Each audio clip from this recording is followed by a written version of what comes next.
Jared Polin, FroKnowsPhoto.com, and welcome back to another Critiquey McCritiquerson. This time around, I am going to critique a photographer that I helped through Fund a Photographer, and now I am mentoring them. His name is Aaron Heller. I hooked him up with a bunch of gear as he was going to college and showed an interest in capturing images. He's also on the baseball team, but he's done a tremendous job of growing and taking the advice and mentorship that I've given him over the last year and turning it into, I guess, what we're about to see here. I haven't seen the images yet, but of course, I will give them a Critiquey McCritiquerson and give him as much feedback as possible. Now, Fund a Photographer is the project that I have where Canon has hooked us up with a ton of gear to give out to students and schools, and I don't make a video every single time I hand somebody a new kit, but I gave Aaron a 1DX Mark II, a 200-400, a 70-200, and I'm probably a 24-70. I gave him the whole kit to get started, and he went from nowhere to where he is today. So let's take a look at his critique right here, or let's take a look at his images and see what we think. I think this is a great shot right off the bat. 1/500th of a second, f4, 100 ISO.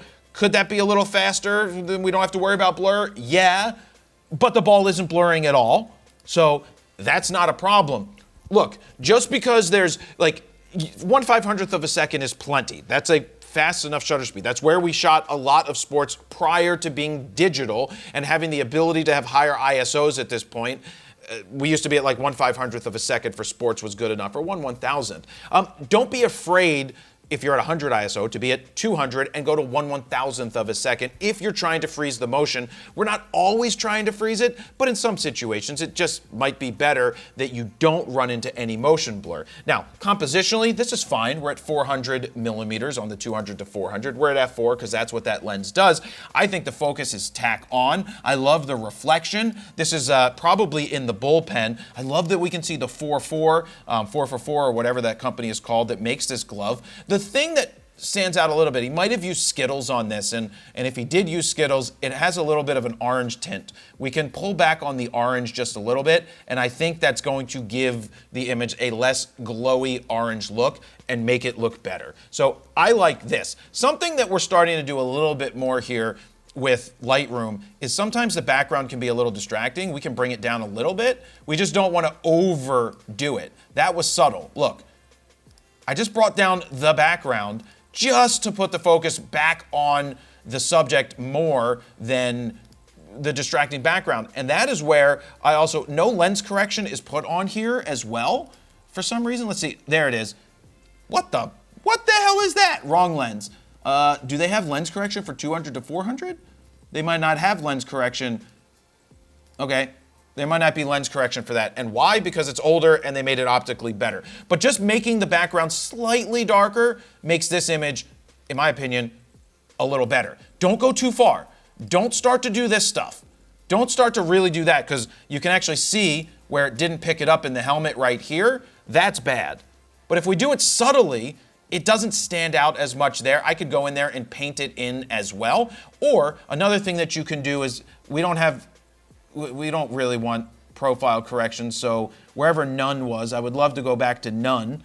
Okay, how do I go back to none? I don't know how to go back to none, but what I could do is add some vignetting. So I think he did a great job on this image. Now, this shot right here, good low angle. I maybe would try to get just a little bit lower if possible, and what stands out to me is that it's a little cold. I'm just gonna warm it up.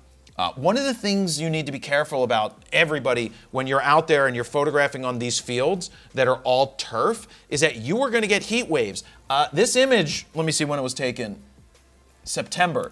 Even though it was taken in September where it's not overly warm, heat builds up on these fields and creates all of the vapors and all of the heat waves that run across. So you're going to find in certain situations when you're photographing on these types of fields that you might not be able to focus well from down low. You might need to stand up to get out of the heat vapor area to then be able to make the images just look better, to actually be in focus. But this worked out well. Nice job there. Next shot, good. We've got the ball coming in here. I still want to warm it up just a little bit, maybe bring down the exposure a little because he's in a shadow area. Well, he's not. Yeah, the sun is is off to his side and then just pump it a little bit with the contrast. And see, I just think that looks much better. A little warmer and a little tighter makes that look good. You just also don't want to over sharpen anything, because over sharpening can tend to be bad. What do we got next? Okay, we have a batter.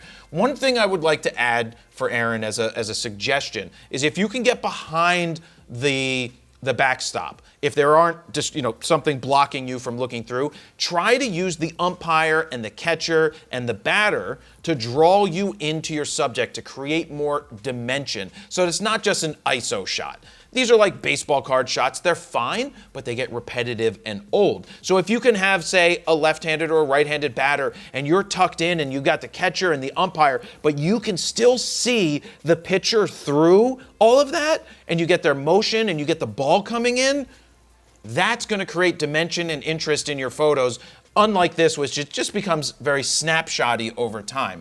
This is a waist shot, no good. It's just a guy just getting ready to bat.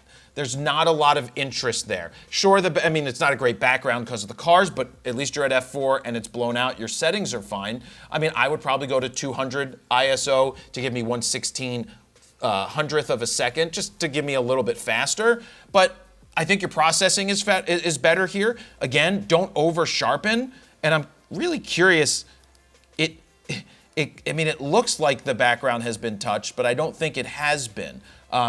Again, I need to keep in consideration, Aaron's new, right? He's a year into doing this, which isn't bad at all. And what I will tell you, I believe he goes to Hood College, which we see right here on the sleeve, and he's a baseball player, he's on the baseball team, so he has access to getting into the athletics and shooting. Is what he's doing is he's putting himself out there right now he's getting gigs. People are hiring him to go photograph, to go do things. He's working for the school. I don't know if he's working for the school, but he's shooting different events for the school, and he's finding ways to get involved. And in the summer, I believe he's starting something. I forget what he's starting, but he picked up a gig where he has to create images for a company who's never had a position like this. So he's asking me questions, and I'm giving him some feedback about it, but he's making it happen. He's taking action, and he's doing it. All right, hockey, we're at 1/640th of a second, 2.8. Very nice job, Aaron. Focus is off. Why is focus off? Because it's a 1DX Mark II. It's not a mirrorless camera, which I'll hook him up at some point when we do that. So it's not really a motion blur because the puck is pretty frozen. The skates are pretty frozen. It's just a focus thing is much more difficult with the older DSLRs. Not ripping on it, because that was one of the greatest DSLRs ever made until the next one came out, and the next one, and the next one. That's just the nature of the beast. The recommendation here is you try to get that focus point on the chest, and I know we don't see the chest facing us right here, but this is going to be good enough. The problem is we don't see eyes, right? We don't see the eyes, so it's like you kind of miss just a little bit because the eyes are looking down. Good composition, good editing, so that stuff's good, but we want to see some eyes. All right, we've got driving the lane. What lens is this? 24-70 2.8 version 2. I guess I gave him that, so that's good. 1/800th of a second, 5,000 ISO. All right, I'm cool with that. It can handle it. I do think it's a little on the bright side. Here, I need to make my screen the regular brightness that I always do so that I can edit this right. I just think you need to bring it down just a little bit. But Jesus, this is really close. Not far off at all. I just think that was a little too bright.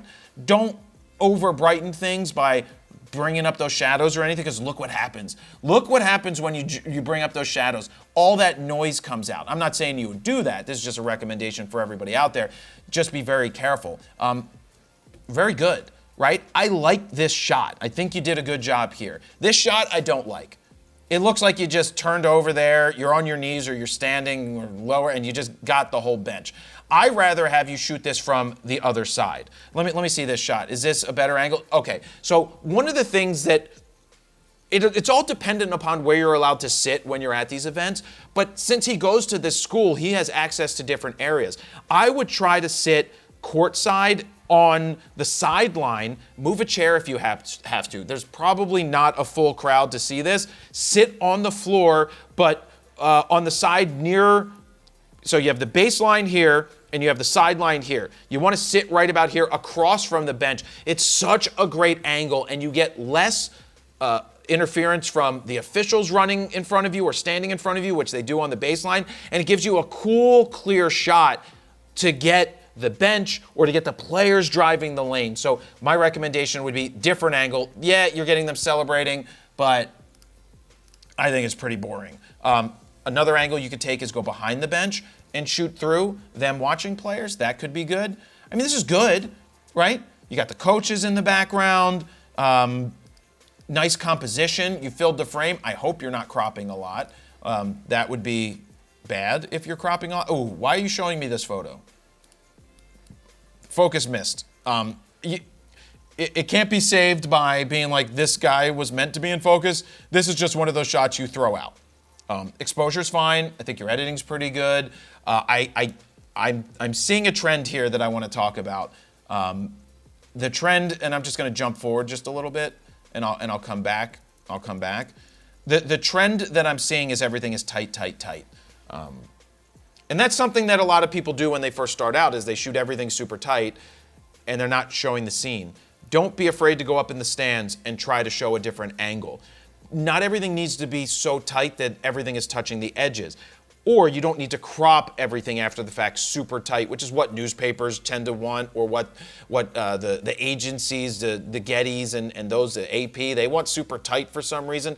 They're not storytelling. They're more snapshots, just capturing exactly what happened, but not going beyond that. I like to let an image breathe a little more. This is just misfocus. And if your idea is to focus on the bench, then you need to be at a different angle and make it even tighter on that guy watching, and you still see the people in the foreground. Compositionally, it's fine. You got boned a little bit by the official right here, their leg. I think this is fine, right? Doing the best you can with that focus, and I think it worked out.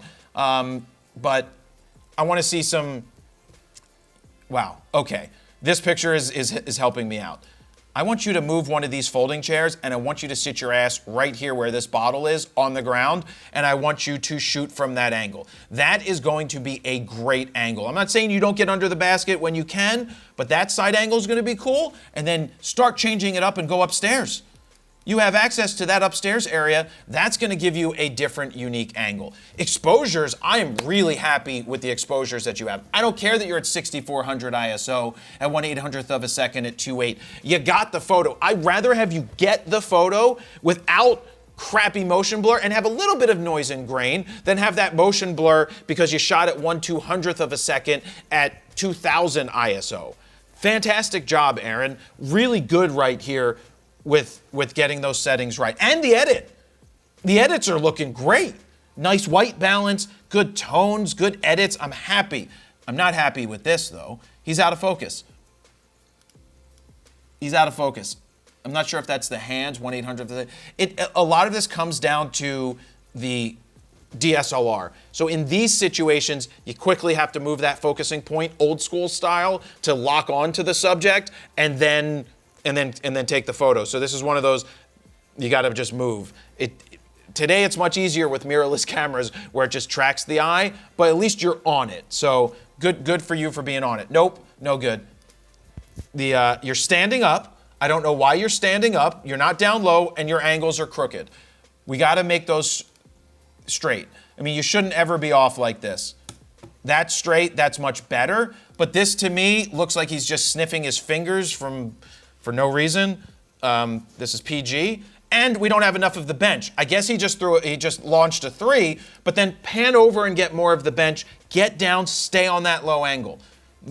The lower angles are going to be more impressive for making your subject stand out. When you stand up, you look like that person, that parent on the sideline, just taking basic bitch photos that are snapshots.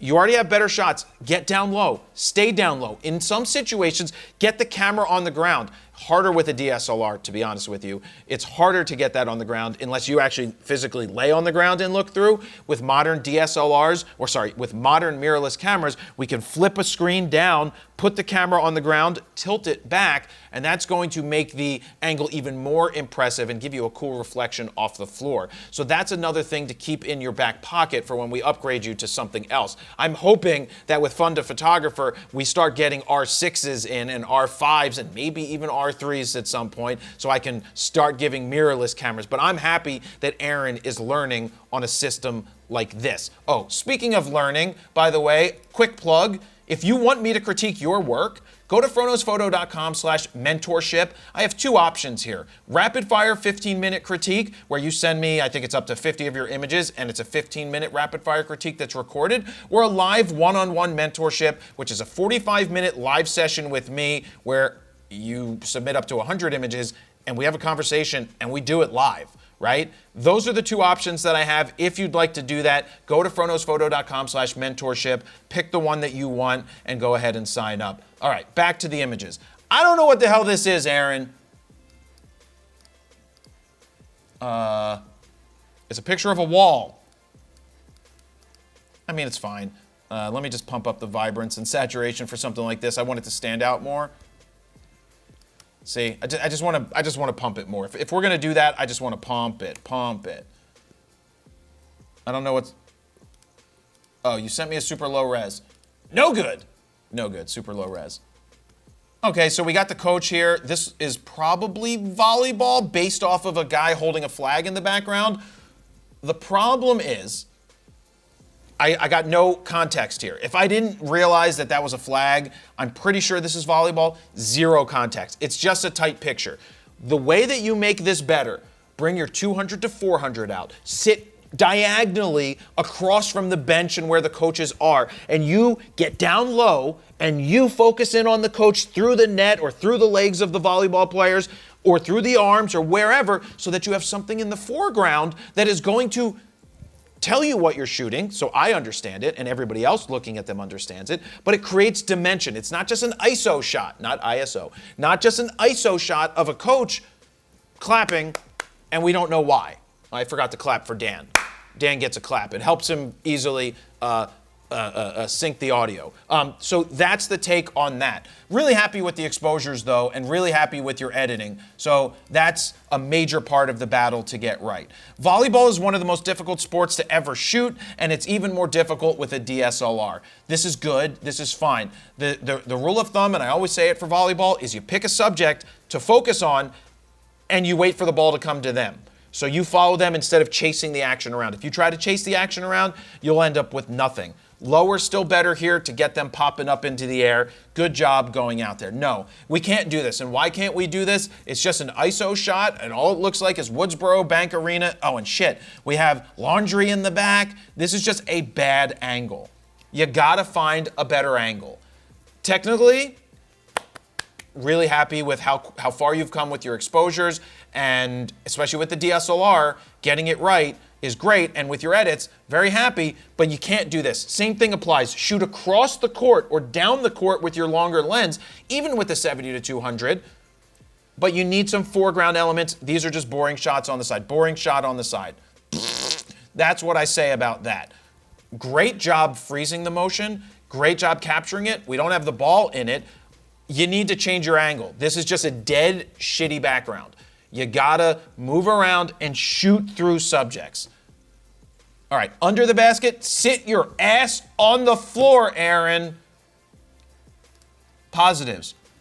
Great focus. Exposure is right on. I'm curious why we're at 2500th here, and I think I know the answer, and we're not at 20, and we're at 6400 here. And the answer is that this is a night game, and this is a day game, letting more light into the arena. Because there's actually light, there's windows here. Colors, edits, spectacular. Sit your ass on the ground, tilt back up, go a little wider so you get the basket in there. We just don't know where he's flying. And also, when you get on a lower angle with guys jumping or girls jumping, they look bigger. They look more extreme. They look like they're floating through the air better. Positives all around, except for sit your ass on the ground. That rhymed. Oh, ooh, look at me doing slow exposure. Panning, good job. This is what I want to see. I have a video that I'm doing about this. It may be out by the time some of you see this or in the future, where I'm going to talk about sports shots get repetitive and they get boring. I think I may have challenged him to do this, or maybe he just did it on his own, which is even better. Trying and experimenting to make things different. Not just because you want to, like, and I'm not talking about doing spot coloring. Spot coloring is the worst thing ever. Don't do it. It was maybe cool in 1920 when there was no color and someone would paint in color where there was no color and the rest was black and white. That was cool. Not today. It's not the same. But working on panning is great. Play with your shutter speed, 1/15 of a second, or you could do, it's a 15th of a second, or a 30th, or a 20th. You got to find where it is, and then you try to pan at the speed that they're moving, and that's going to hopefully freeze the subject. And you pan, so panning is you go all the way through like this. You don't stop, because if you stop, you end up not getting a good shot. So this is fine. I'm just going to bring the exposure down a little bit and go a little bit of contrast, warm it up just a smidge. And I just think it's a little overexposed, but you could bring that back down. Nice job with experimenting there. All right, I see what you're trying to do here. So a 15th of a second, same thing. So that's fine. I did something similar with my brother, or I did something similar. Okay, let me show you a quick example. We've got Buzz Williams here when I was photographing. This is years ago. This is 2017. And I'm out there shooting. I'm like, well, I'm not happy with how this is looking, just freezing action. So what did I do is I went to 13th of a second and f14 at 800, because that's what it gave me, and I was using the D5 at the time. Look at this. We've got the coach standing still, and the whole idea was to convey that practice was going on. Practice. Practice? Yeah, practice. So you've got movement happening. I'm staying still, so this is not the panning, but this is conveying motion. The next one. Coach is standing here, and the guys are doing passing drills up and down the court. I went to an even slower shutter speed to see if that would work. Then Look, it just conveys the motion. Nope, freeze in action there. Do I have more? Yeah, so Buzz is just sitting here. He's got his family here, and the players are going through practice. So you see it makes it less boring. Like, that one's not that good. And then that was it. I think that was the extent of it. But that's what you're going for. You're going for something different. Something that's not just freezing the action. So you either pan with the subject or you try to show that motion. You do that after you get all the shots that you want to get, and then you focus on playing around and experimenting. So I like the fact that you are trying something different with the slow shutter speeds. We just got to execute it better. This right here, exposure is good, focus is good, editing is great. It's just a boring shot. Get down low. And you see where this guy is sitting back here in blue? Right under the basket. If you have the ability to sit under the basket, maybe I need to give you an 11 to 24 to play with so you can sit there right in the middle and get those shots. That's what you need to do. You need to get down lower, sit on your ass. You're going to get much better images. Now, this right here, we're at 1/640th of a second at 2.8 at 10,000 ISO. This camera is not really meant to be shot at 10,000 ISO. I get what we got going on here. It's on the bench. It's dark. That's fine. But the issue here is that not that you're at 10,000 ISO, it's more so that you're at 1/640th of a second. Look at this. We're at 1/640th at 2.8 at 10,000 ISO. Okay, that's not great. Why is that not great? Because we're at 10,000 ISO and we know that camera doesn't work at 10,000. We're going to keep 2.8. We don't want to change anything else. But this shutter speed doesn't need to be at 1/640th of a second. We're not freezing any action. She's not moving at all. So what do? We can have it one stop to 1/320th, which brings us to, we stay at 2.8 and we have to, so we lose a stop.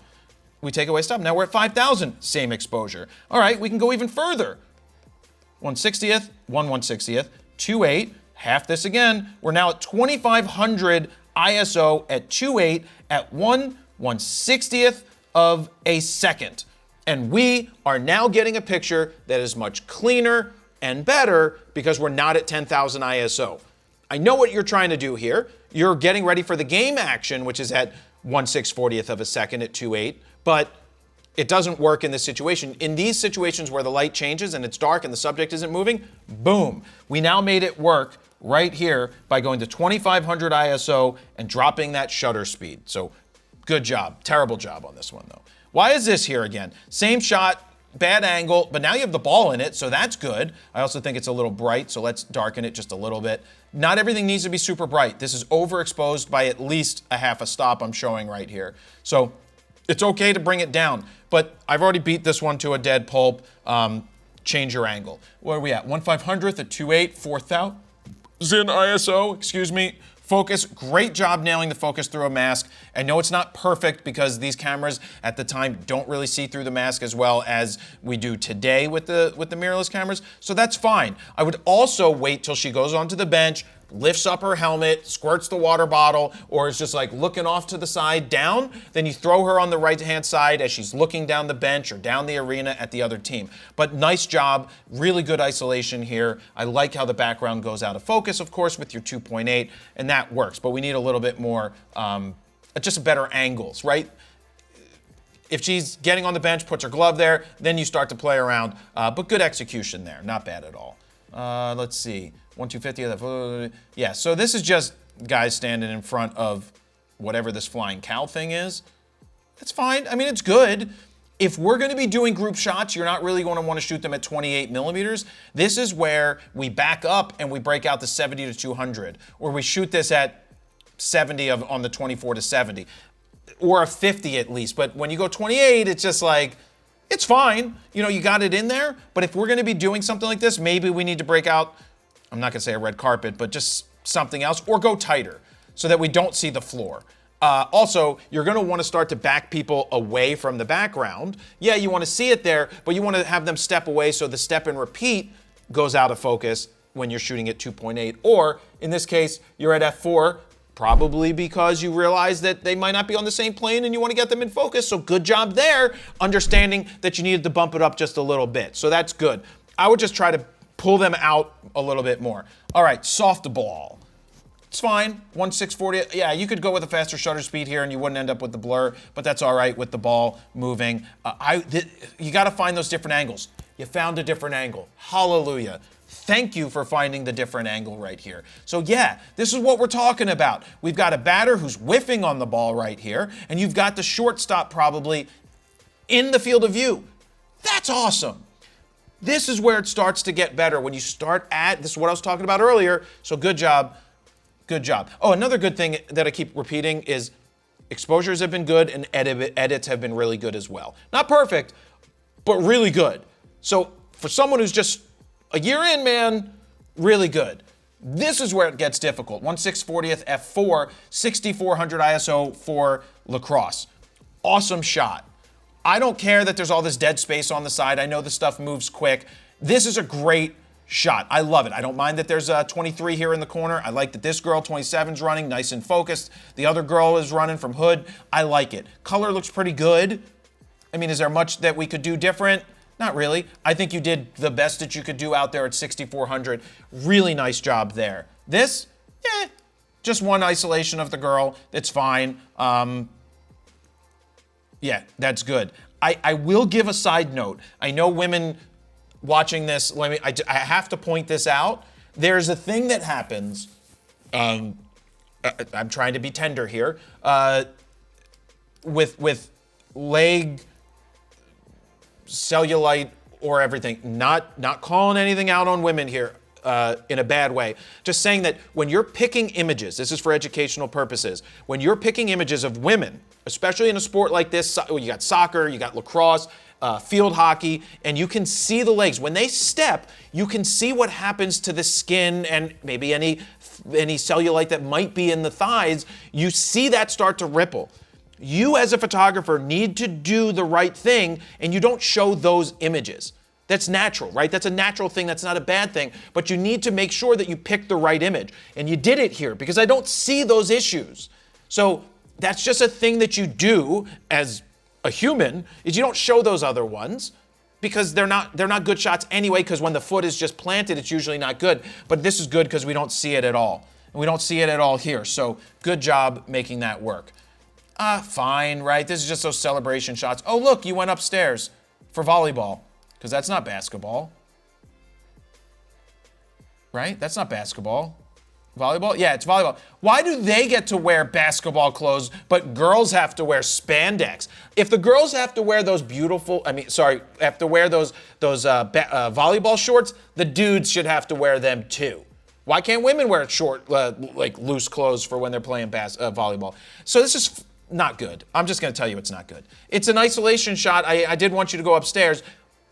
Go behind him in the far corner, the far reaches of this upstairs, right? All the way back behind this person, like, or go up into that window, into that office, get access to that, and then change your angle up, then shoot behind the guy so you get him in focus throwing the ball up and everybody else out of focus waiting. Or with your 200 to 400, shoot across the field, the floor up that way too.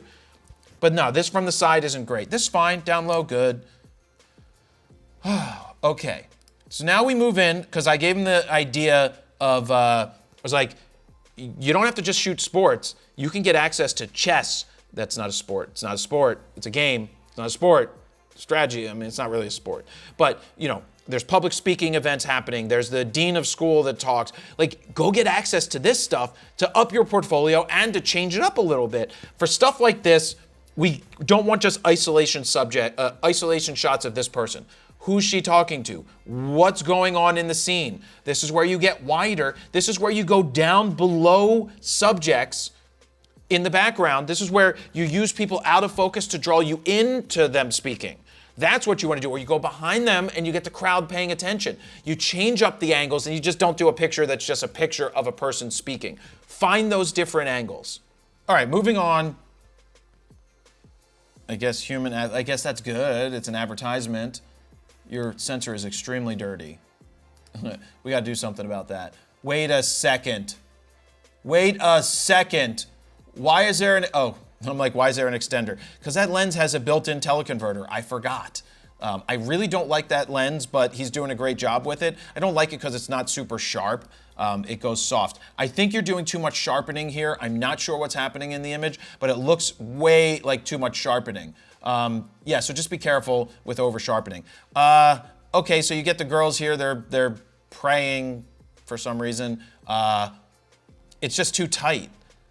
And I don't like the background. I rather have you around the other side and you get the field, and go wider so that you see maybe there's other people doing this, or maybe there's a girl hurt or something. I'm just trying to tell the story if that's what's happening. But you don't need an extender in at 280 millimeters. See, this is the mistake people make with teleconverters. You have a 200 to 400 and it has a built-in teleconverter. If you're anywhere, if the only time you're going to use that is when you're at like 400 and you want to get more reach, you put in the teleconverter. At 280, you could have 280 at f4, right? Or if it's 280 times 1.4 and you're at like 3 something, you don't need a teleconverter when you're in like that. Flip that teleconverter back out. So you're just using the f4 version and you don't have to go to 5.6 for everything, and you lose quality when you put that teleconverter in. That's just the nature of the teleconverter. You're losing quality. You're at only 280 millimeters. Flick the switch. You still have all the way out to 400 to work with before you need to flick that switch. So keep that in mind. Too tight. These are too tight. These are all too tight.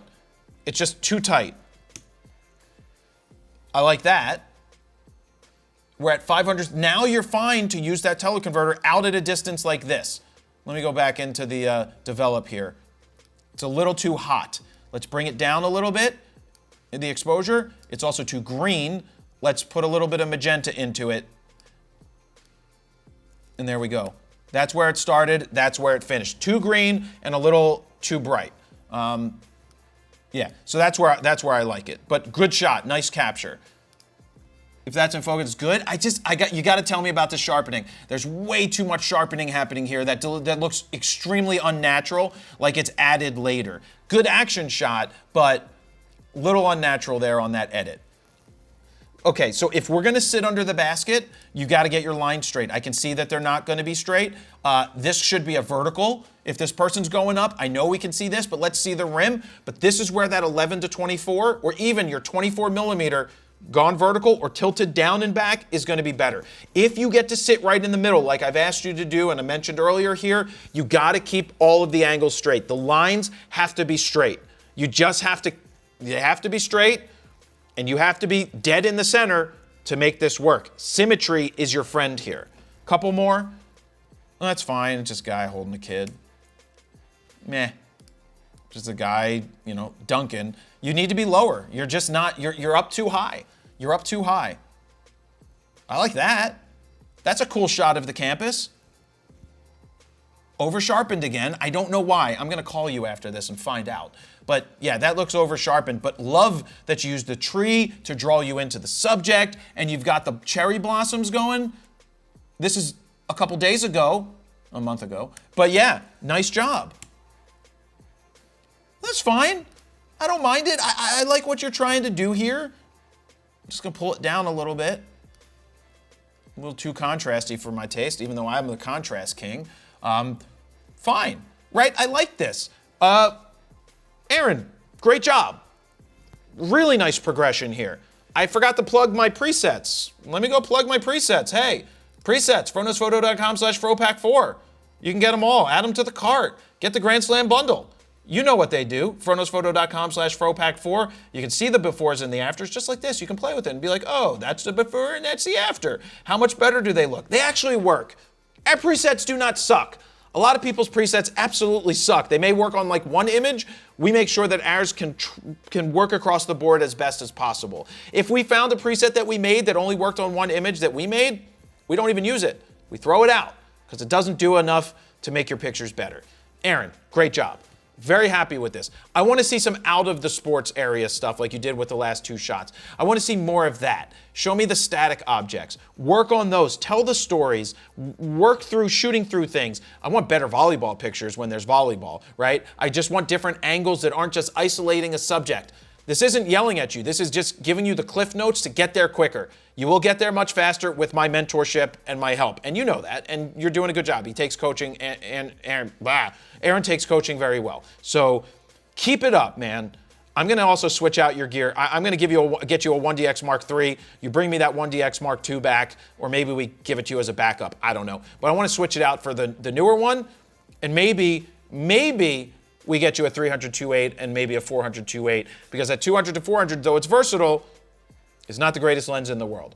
I haven't done one of these in a while. I like doing these critiques. They're long. They don't get watched a ton, but there's a ton of information here. So I hope you guys enjoyed this. If you did, like it, thumbs up it, comment, more comments, more likes. Helps the YouTube world let them know that these videos are valuable and worth it. I know they're valuable. I don't care if they don't get a lot of views. I know that they're worth it to the people that do watch them. So thank you very much for watching. Jared Polin from FronospHoto.com. See ya.